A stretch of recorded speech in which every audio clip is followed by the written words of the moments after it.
here. Oh, okay. Good afternoon. We are very pleased to welcome you to this space that Asocopy has created. Today, we continue with our series of webinars, which are held the last Thursday of every month with different relevant and updated topics that for sure contribute to the professional development of English teachers in Colombia. So in October, we are not having, because we are having our big event this year happening in Medellin Universidad Luis Amigo. We invite you to participate in our annual conference, interrogating and contesting English teachers' ideologies, practices, and realities. The conference will be at Universidad Luis Amigo in the beautiful city of Medellin. So before we start, we want to welcome you all. Remember that you can actively participate in the chat. Remember also to book your plane tickets and hotel so we can see you in Medellin. And just given a couple of minutes for everybody to be here. And since we have some people in the waiting room, we're going to play one more time the video to promote our event this year. Please enjoy.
Okay, today's webinar is Gamifying Our English Classrooms, lessons from a team of gamer teachers, teacher gamers. These teachers that you are going to witness their presentation today is part of our special interest group, or SIX, as we call them in Asocopy, Literacies in ELT. The facilitator of this research group is Dr. Berry, who's here with us tonight, directly from the other side of the world, okay? And this special interest group it belongs to, or its institutional affiliation is Universidad Pontificia Bolivariana. Our presenters are Carlos Andrés and Juan. Carlos Andrés holds a BA in English Spanish Education from Universidad Pontificia Bolivariana. He has an LSLP researcher since 2019, focusing on understanding the identity of gamers who are moving into a language teaching. And Juan Camilo, who holds a BA in English Spanish Education from Universidad Pontificia Bolivariana, and is currently a trainer as LFS. He has been a member of the LSLP since 2017. So I think that we're just eager to see you guys. So Juan, please. Hello, Juan. And of course, Carlos. We are very, very happy to have you here, guys. Looking forward to this. This is one of our last webinars this year. The floor is all yours, gentlemen. Adriana, thank you so much. Thank you for that warm welcome. We want to appreciate the Asocopy to having us today. We are glad to present this topic. Sorry. So as you were saying, today we're going to be talking about gamifying our English classroom. This will be a lesson from a team of gamer teachers, teacher to gamers. Let's navigate just a little bit the agenda that we have for today. So we'll be introducing our team, the team LAB. Then we will be moving to define the language's victory. Then we will be talking about the notion of gamification. We will be talking about our evolution with this specific topic and what we have thought about it. And after that, there will be the intersection between the video games and the education, and finally, the gamification in practice. No more delay, let's get started. So first of all, let me introduce our team. The team LAB, as you said before, it is part of the LSLP project. But in the team LAB, we are 15 researchers. From the ones, 7 are undergrads and 8 of them are teachers. Two of them hold a master degree, 2 of them are master candidates, and 4 of us, we are holding a bachelor degree. As you may see, we are gamer researchers. And what do we mean by this? That all of us are part of the gaming community. We have divided us into hardcore gamers, semi-pro gamers, and also professional gamers. This means that we are gathering different perspectives. But before we move to that, let me explain you what it is: hardcore, semi-pro, and professional. This is more focused on the time that we're spending. So, for example, the hardcore gamers, these are just the gamers that spend several times playing, but they are also in the gaming community. They participate in the forums. They are very acquainted of what is happening in gaming these days. On the other hand, we have the semi-pros. These are not only playing video games, these are persons that have been part of coaching or that they are being in tournaments. So they have the gaming perspective, but they also have the competitive perspective. And lastly, we also have the professional gamer who's been representing his team outside of our country. And I mean, let's not forget that we also have a gamer mode. So we are trying to gather different perspective from the gamers in order to have a better investigation and a whole view of what gaming is about. So now that I've shown you what a be composed, let me explain you what it is LAB, or what LAB stands for. So let's start by defining language as victory. So we have coined this term language as victory as a way to describe the approach that the gamers are appropriating in the second language. But what do we mean by that? We want to show that inside the gaming community, the gamers are using the second language in order to overcome their difficulties inside the game or to be better. So therefore, LAB for us in our context means to use the language, or in the second language, in this case, the English, as a way to achieve the victory. In this case, in different games, it doesn't matter the genres, because in here we will be seeing how the gamers are approaching the game and what is the role of the language inside these games. This investigation about the language as victory and coining this term, it didn't happen from the day to the night. We've been investigating. So in here, I need to show you our conceptual framework in order for you to understand what we have investigated and why we got these conclusions. So let's take a look at this conceptual framework. Before this, we only thought about we only take up the conceptual framework with the lore of the game meta identity. We also take into account the isotypes and the virtual environments. But for today, we have evolved that information into our supporting concepts as multimodality, the isotypes, the superdiversity, the new digital literacies, and the polylanguage and translanguage. But for the other hand, with the LAB taxonomy, we use the LAB as a learning, as a networking, and as an identity. I'm not gonna focus so much on the conceptual framework because this is not the topic that we are gathered here today. So let me move for the next one. Let's get into the material here topic, the notion of gamification. Here we're gonna talk about evolution because we went from gamification as a method to gamifying as ethos. Now, gamification as a method. We need to understand the gamification term. In words, gamification means to use gaming elements or parts of the game in non-gaming environments, taking what is inside the game into a non-gaming experience. But what this gives us, it gives us an opportunity to use the gamification as a method for teaching and also learning. But why is that? The gaming is a widely popular activity. Everyone must have played a game once in a lifetime. And also they have met someone in a game.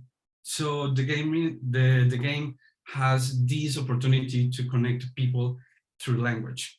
That's that's the idea of gamification.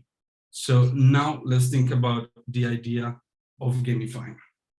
Before we gather the game elements into the language teaching, we need to understand that the gaming background and the skills that a gamer has, they can be translated into a non-gaming environment. Let's hold that thought in there and think about the game element.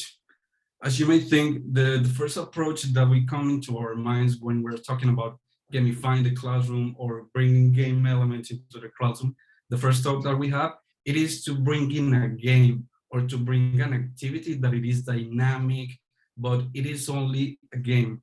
Those we call game-based activity, but what we want to do, it is a whole different by that. What we want to achieve, it is to gather the best game elements, translate them into our classroom, and the idea, it is to bring that engagement. Because what happens with games, when you're playing a game, you commit to that game, but you're not intended to be learning. But even though the gamers are not there to learn a language, they are using that language in order to approach the partners. In here, you can see that, I mean, the games have more than 140 game elements. But what we wanted to do, it is to understand how those game elements approach the gamer and make him committed, make that experience joyful. So that's what we wanted to analyze. How are these game elements making the gamer continue playing? As you can see at the right, these are game elements, but they are also things that we can bring into the classroom. Even we can recognize something that most of the teachers want to bring to the classroom. Let's take an example with the teamwork. In a classroom, we want to promote that the students work each other, that they make a team, that they take a task and they solve it by their own. But what happens when we are in a classroom and we want to use the teamwork without thinking in a gamified activity or gamifying that teamwork, we just only use the teamwork. But when you are gamifying this element, you can think outside the box. For example, with the teamwork, you can create a group in which everyone will have a specific role. Different persons have different skills, and the students feel joy when they feel that those skills are being taken into account. So what is the point of giving a teamwork if you're not giving a roles, if you're not giving something extra that can make them feel committed to this? For example, in teaching, we also have the goals. If you think it, for us, the goals are the teaching, but the learning. But for the students, the goals sometimes are the grades. What happens if the goals, they can see it as the learning, and the grades, it is just an outcome of that we translate it into rewards or challenges. So if you're following me through here, the idea of this gamifying, it is not to make the classroom a playground. It is just to bring the game elements, to gamify our teaching, and in that way, we are keeping the student engaged to our classroom, and at the end, they will be learning. This part, it is very crucial because we need to understand this intersection between video games and education. First part, it will be what it is, the perspective of a gamer that is a second language user. As I was explaining before, the video games, are a very good example of global understanding communication, because these days the gamer is not only interacting with the computer or with the console or even with the phone. They are not just interacting with the game, they are interacting with different people from different countries. And by that, they are getting in touch with different cultures, different ways to communicate. So in this case, the second language learning is being provoked by a gaming activity. But what it is better about this is that the gamer is never there to learn our second language, but he sees the improvement when he has better communication with his teammates, when he has a better understanding of the lore, when he can understand what it will be the end of the game. So even though he is not there to learn a language, he is getting that information just by being in a gaming environment. And that attachment, that commitment that way, that is one we want to bring into our classroom. On a second hand, we will have what would be a gamer as a second language teacher. What is happening in here, or what happens to us, it is that we first were gamers, then we become teachers, and that conclusion gave us an opportunity to think. Once you're a gamer, you don't stop being a gamer. Once you're a gamer, you take those skills, those background, and you transpolate to what you do. And when you combine that with language teaching, you see the opportunity that using these principles has. Because if you can transpolate the commitment, the identity, the challenges, all the game elements into a classroom, you will see that the gamifying, it is not only just to play video games. It is to create a very joyful experience where the teacher is learning, is created dynamic by his praxis, and the student is learning, but not with the idea at the end to be learning. So that is what we want to show you today, that once you're a gamer, you don't stop being a gamer by just crossing the door. Once you're a gamer, you start using that gaming skills to update or to get better into what you do. In this, it will be continued with Carlos, where he's gonna talk about what it will be the gamification. Now that we talk about the theory, the conceptual framework, let's think about what is happening, how it had happened, and some examples of how we can gamify our classroom. Thank you, partner, for all your insight and for the introduction. So as you can see in our project, we have coined different elements, different concepts, ideas, and notions, especially the notion of gamification. This notion is constantly evolving, and it's a really important part of our research. So it's time to talk about gamification in practice, and we want to bring this perspective from our insight as gamers. Remember that in our project we are gamers, and we are gamer researchers with extensive background in different gaming fields. And when you mix all these gamers, and when we have team meetings, when we have discussions, then a lot of elements are put into the table, and we come up with these ideas. And we want to talk about gamification in practice, more specifically in a classroom. And I want to bring my own experience to discuss, because I have been teaching for 9 months. I have been a teacher for 9 months. I'm a current teacher at Colegio Ferrini Bilingüe here in Medellin, Colombia. And before I was a teacher, I was a gamer, right? And as Camilo was saying, we don't need to stop being gamers by the fact of becoming a teacher, right? We don't need to stop being gamers because we are just going to start teaching. No, in my case, I was conflicted in a moment before joining this project, I was conflicted and I was wondering if I should leave my gamer identity just because I was becoming a teacher. But then I found this project, I was invited in, and we have been exploring a lot of notions, and this made me realize that I didn't have to stop being a gamer. I was able to finally link and connect my input and my insight as a gamer, and also use it for my teaching learning process, right? Um, so I started to have this idea of, well, what are the resources that we could bring as gamers to the teaching practices, right?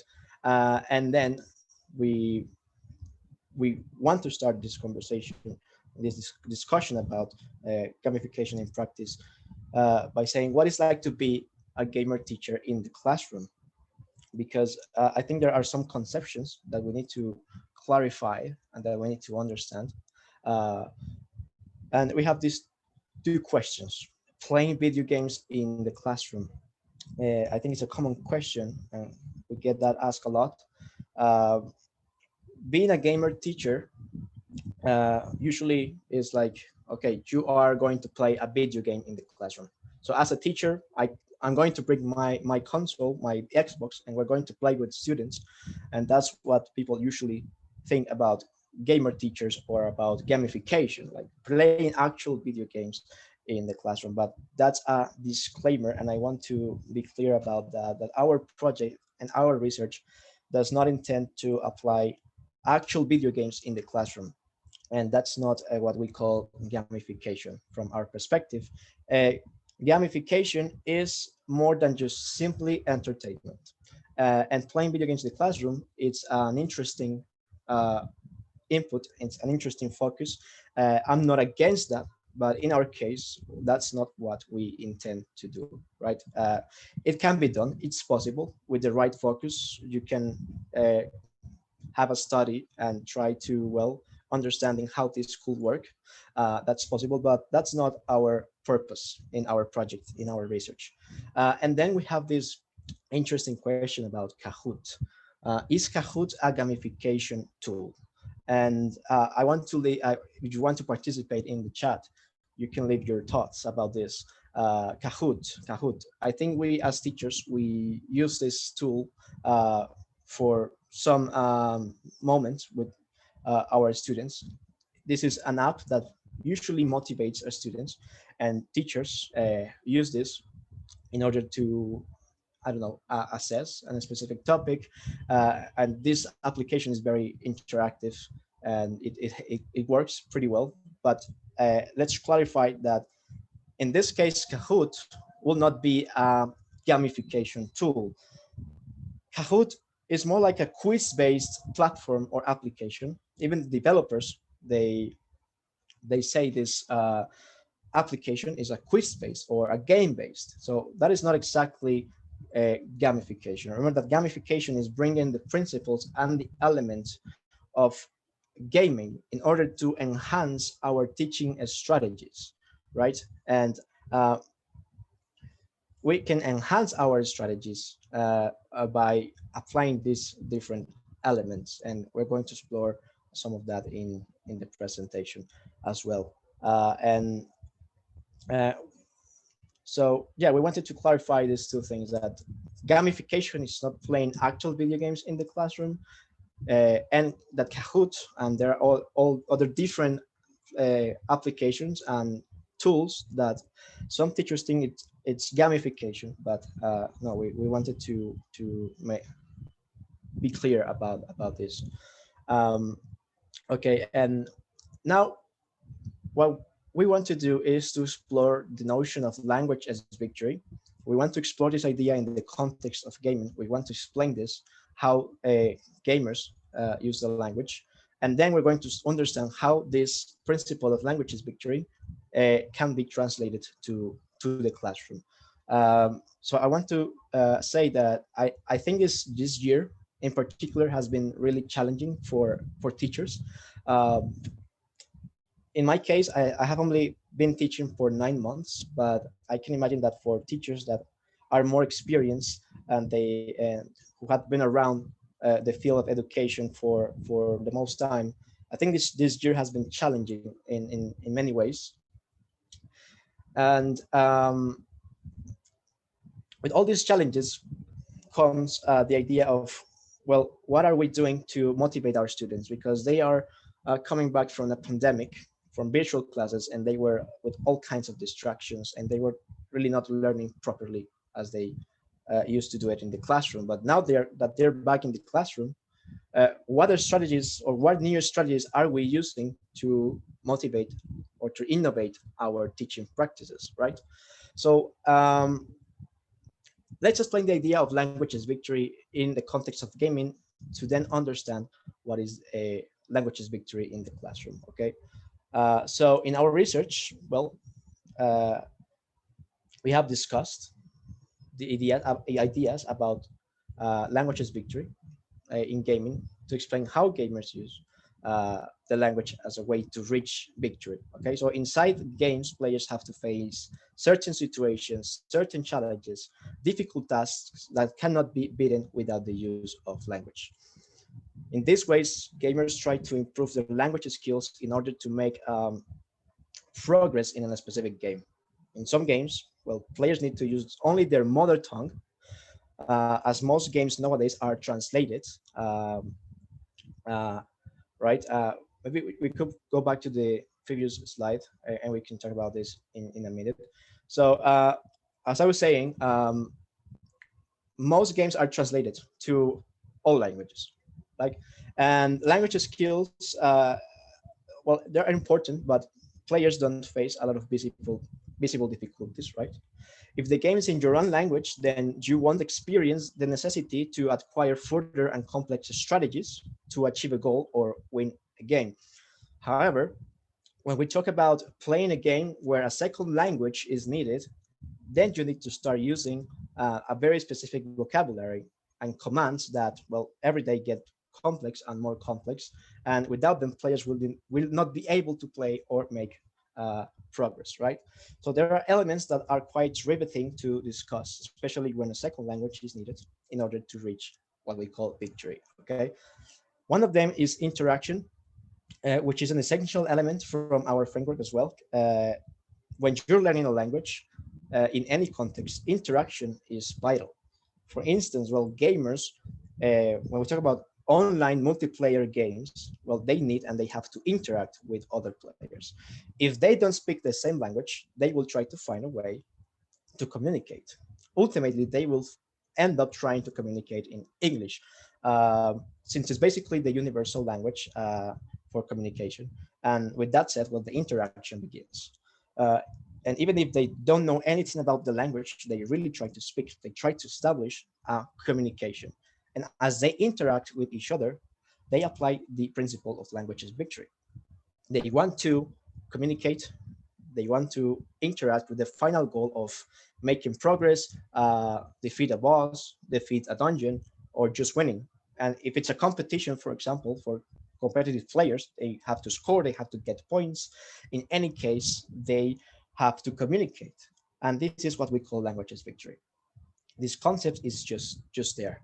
It's real and many players use it and are part of this principle and they don't even know, but it's right there. So interaction and communication are essential for gamers. And as a result, gamers are learning a new language. They are developing language skills, they are learning social skills as they interact with people from diverse cultures. And also it is important to mention that gamers are developing teamwork skills and strategies, which is also another essential element.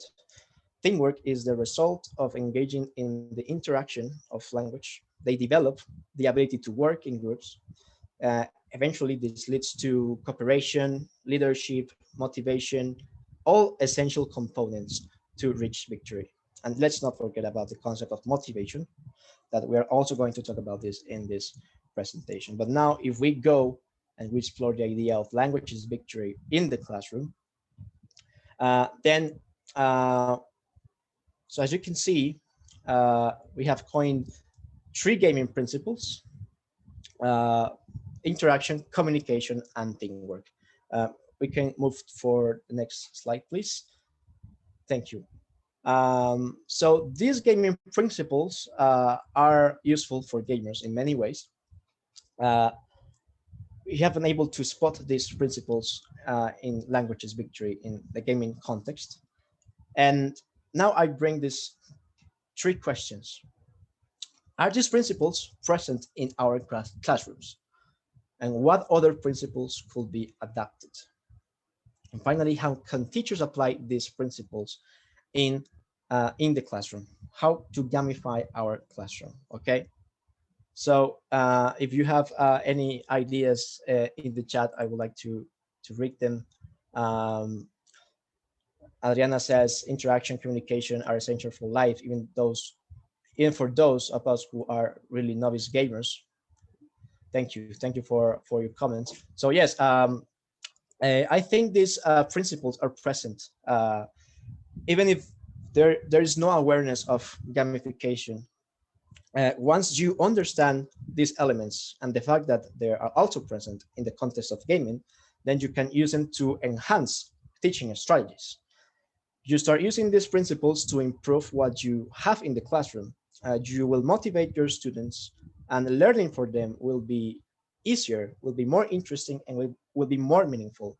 Camilo was mentioning that, well, these principles are in the classrooms, yes, but what happens if we have present the notion of gamification, how we can enhance even more the idea of teamwork, for example, right?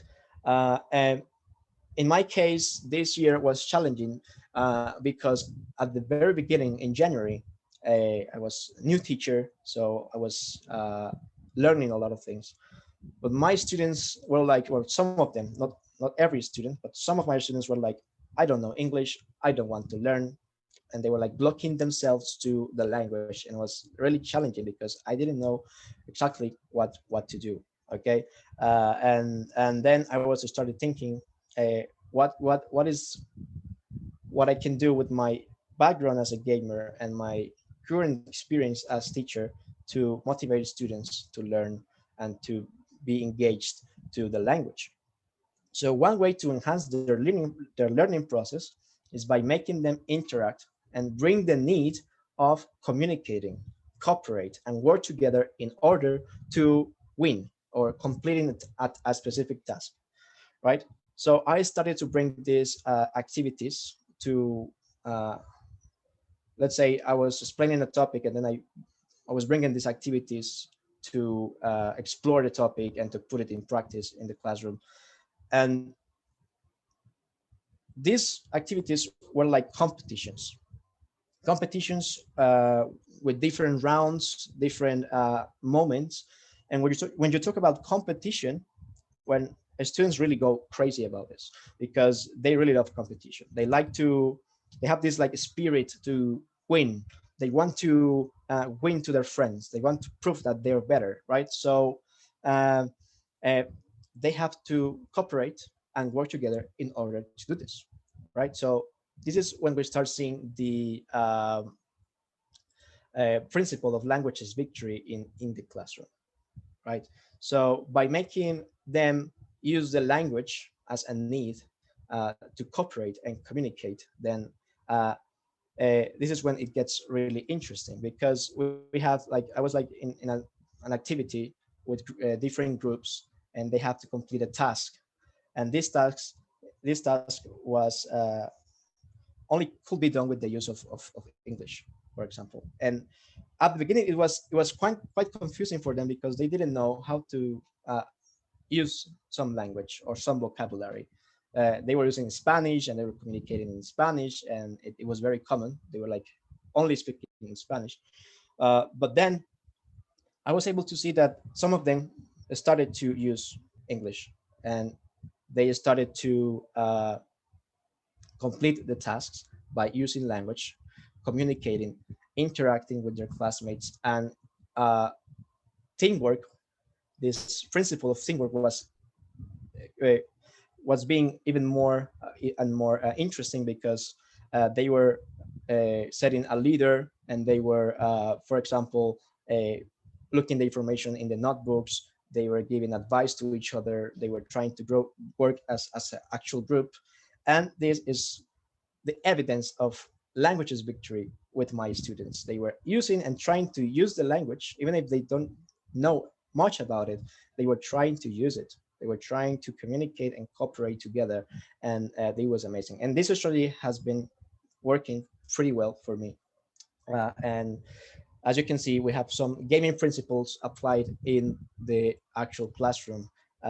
If you give the students the need to use the language, you will notice that this could be very efficient with them interacting, right? So it is possible. It is possible. So if we go to the next slide, then we have more ideas that I would like to bring in the future, and I would like to share with you, because I've been thinking of, well, what happens if we as teachers we change grades for example, batches. I think this question is it's interesting, but I want to explore this idea with you, and I want to have a conversation with you if you are there and you want to participate. I know it's difficult because grades in, for example, Colombian schools, it's like basically mandatory for teachers. You need to grade your students. You have a platform and you need to grade them. It's always like you need to grade. You need to give a number to students because that's the way it is. It is the way that well, many teachers use quantitative evaluation for students, right? But what happens to the qualitative part uh, of assessment or evaluation? I think when we talk about using different ways to grade our students, we can talk about, for example, using badges. So I have these screenshots about, for example, classroom badges. I retrieved this from Mr. Balcom, and he has some interesting ideas about how we can use badges in our classrooms. For example, this birthday badge, which is like you unlock this in your birthday. This will motivate the students like in their birthday. Like, okay, you get this because it's your birthday. Have a good day. You're amazing, and that's gonna be like, well, they will be feeling really thankful, right? And there are other badges like the advanced badge, for example, is like unlock this badge by getting an advanced score on any test or quiz. It's like, okay, maybe we can give these incentives to our students when they complete or when they are being proficient in a specific thing. If they have a good performance, maybe we can give them these rewards, right? And these badges, they are also a gaming element, because in games we have the reward systems that for gamers, well, when they achieve a goal, when they complete tasks, they get these rewards. Rewards are sometimes are badges, achievements that they get, and then they get also in-game like, I don't know, stuff, and they get like different rewards, coins, and badges are also a way to reward gamers. But in the classroom, it is also possible. And for example, the other screenshots shows like some design or different designs. We have like a golden badge, silver, and bronze. We can adapt these badges and give them our own meaning and our own purpose. And if we give them to students, then it's a different way to assess, or to, well, not only just give them a number. Okay, you did the task, so you get a 5. Good job. But, well, that's only a number. We need to think beyond and try to give them other ways to motivate them. Like if they get the most badges at the end of the year, they will get a special reward or something. It's very interesting to explore this idea. Okay, I know I see that we have some questions in the um, chat. Yes, we're going to address some of these questions at the end. We would like to, of course, answer to these questions. Thank you very much for participating. So yeah, this is the idea of badges. I would like to explore this idea in my classroom. Maybe for next year, I will think in a way to do it. But maybe you can also think about how can you adapt this idea. Okay, let's go to the next slide. So here we have another discussion because, well, it happens to me that in my classroom I have gamers, students that are gamers, and I also have students that are non-gamer students.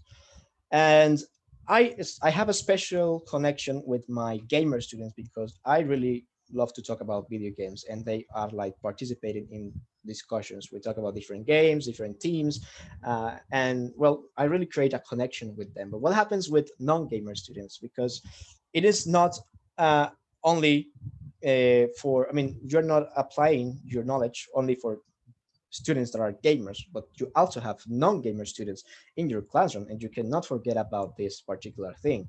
Uh, so we have students that are students by day and gamers by night. And in my case, I'm a teacher by day and a gamer by night. And I understand my students that are gamers, and my students understand me, but I really want to also uh, uh, connect with my students that are non-gamers because they are part of our educational process as well. We need to understand that we can motivate both gamers and non-gamer students by applying gamification. Remember that gamification is not like playing games or only playing actual games in the classroom. We're applying certain elements, and these gaming principles and elements that we are bringing from gaming are also possible for non-gamer students. And in my case, even if I don't have the same connection, well, my students all learn in the same way, uh, with the same principles that I am bringing. So it is important to understand that we also need to understand that there are gamers, students that are gamers, and the students that are non-gamers, and we can have the same ideas, and we can be fair with both sides, right? It's not like I'm just my priority is going to be gamer students. No, that's not the case. We need to include our non-gamer students, and that's with the motivation principle, right? As you bring your knowledge and your ideas from gamification, you try to motivate all your students in the classroom, not only those who play games. And remember that when we talk about gamification, well, we don't intend to only apply that for the gamer students. Okay, so and then we have this idea. Let's go to the next slide. That is also very important. What happens with the non-gamer teachers? I know many gamer teachers, uh, but what happens with non-gamer teachers? I know there are a lot of questions. I know there are a lot of things to discuss, and that's a this is the moment for us to discuss how non-gamer teachers can also apply the principles of gamification, different elements. And even if you, as teachers, you're not connected with games, you don't like to play, or you don't really have a connection with this, then it's there's no problem. But we need to understand that gamification is an evolving concept, and it is possible to use it. It's an only innovative way to enhance our teaching strategies, especially for the new generation of students that are coming and keep constantly coming, because they are growing with this era of technology, video games, different ways to communicate, different literacy practices. And I think it's also interesting that non-gamer teachers get involved in this particular way of teaching, which is gamification. So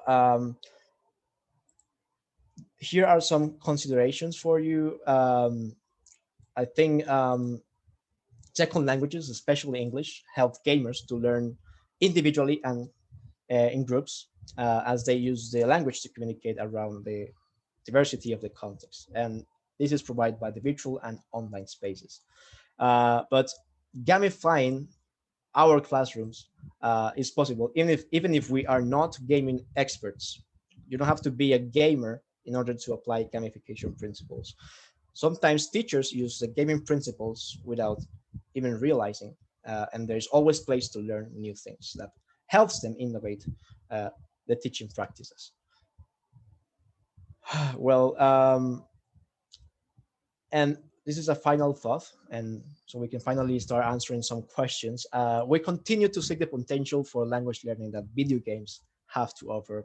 Our inquiries are also providing powerful blueprints uh, for how to bring key elements of gaming. Language teachers and teacher educators can appropriate in their classroom literacy practices. Um, so this will be all for our presentation, but we would like to have a discussion with some of you, answering some questions. We have some time to do so.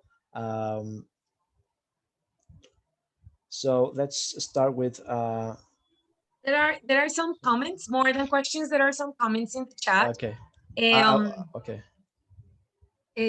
For example, Judith Albarracin is saying, how can we balance the skill in the gaming approach?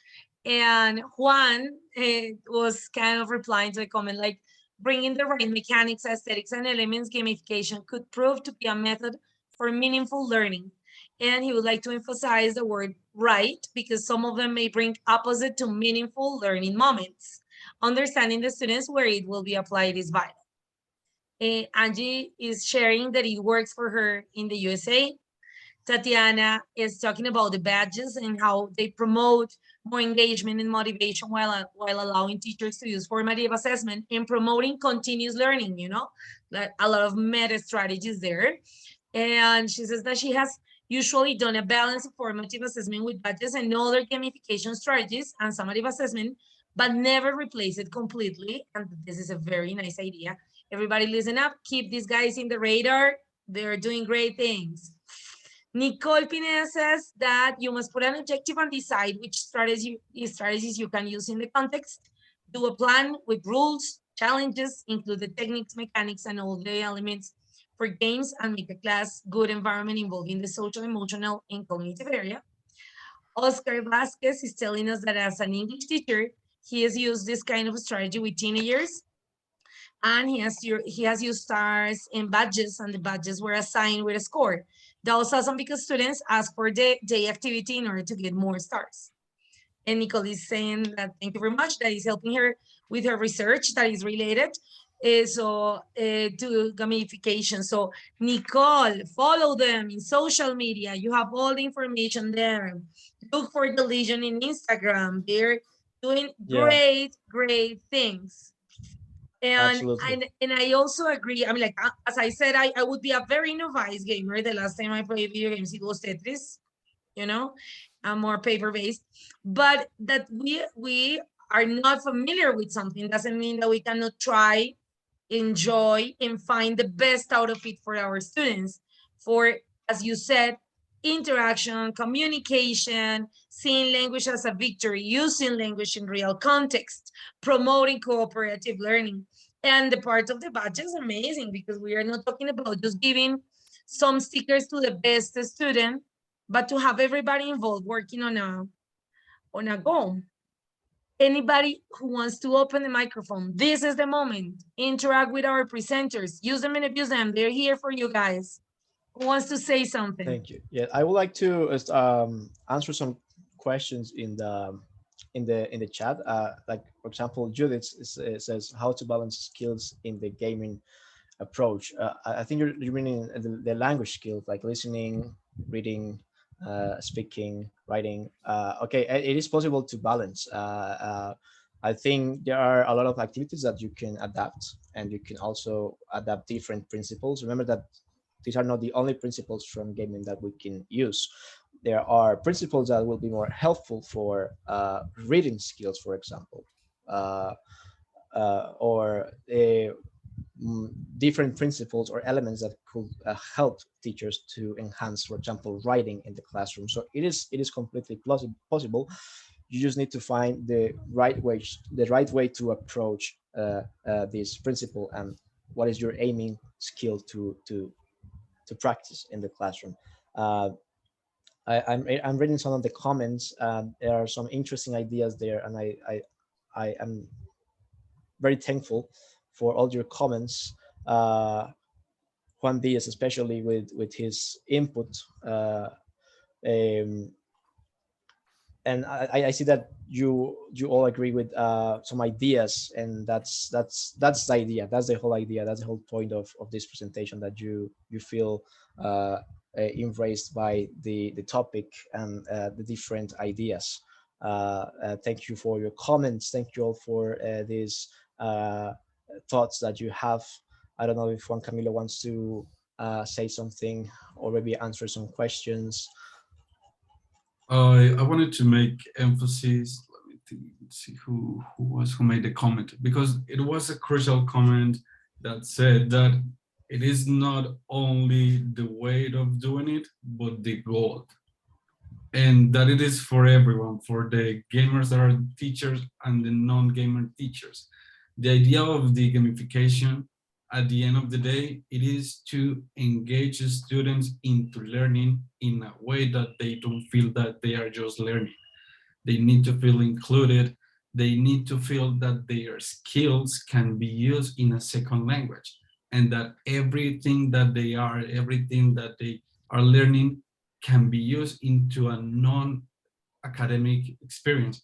Because what happens with the second language is that students get frustrated because they are using the same ways of learning. They are just using the textbooks, the quizzes, everything. So when they are having this experience of taking into account what they are, what they can bring to the classroom, they feel joy, and you will feel that the students, they are not attending to the classroom.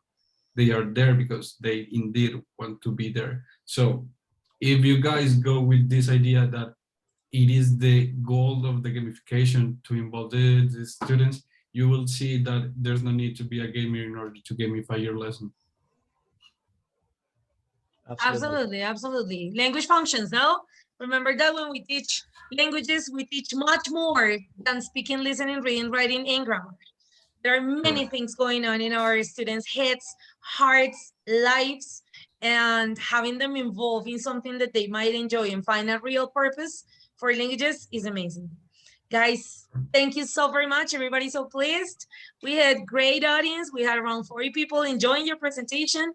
This will be very soon, I think tomorrow or the day after tomorrow, in our social media for everybody to be able to see it again, to share it. Remember that the idea is that we share what we know. Remember that we will be waiting for you in Medellin. We saw you guys first in Medellin. We saw you, we saw you guys first in Asocopi last year. We were really impacted by the presentation you made, and that's why we decided to invite you, not only because you were part of the special interest group, but we decided to invite you because you have done an amazing job, and everybody, your presentation was amazing last year. You kept on researching. You are now graduated teachers. And Dr. Berry, thank you very much for your support. Everybody here, remember, we will see you in Medellin. Remember to visit our webpage in asocopia.com. We have not only the speaker, the program, the prizes, but we also suggest hotels. You can already see the program. You can already see the e-cards in the web. An idea that actually, some of these ideas came from the Legion. Thank you, Dr. Perry, and everybody in those groups, because we saw that the way that you promote your work inspires other teachers and has inspired us today. It's been a pleasure for us to have you here. Hope to see you next year in another webinar. I think there are many more things that we can talk about. And for sure, yes. Thank you so much for having us.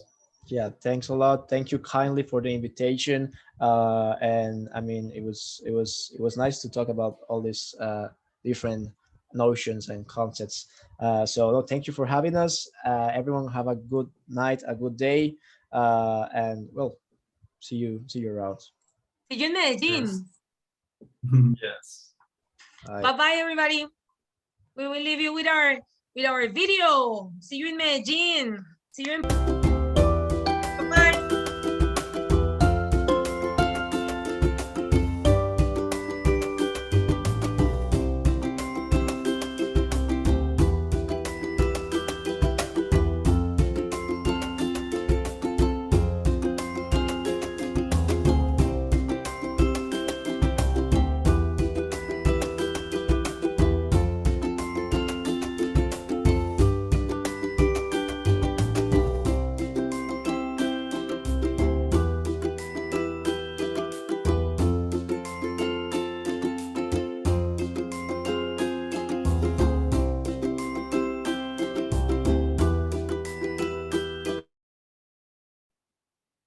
Thank you all for coming. Bye.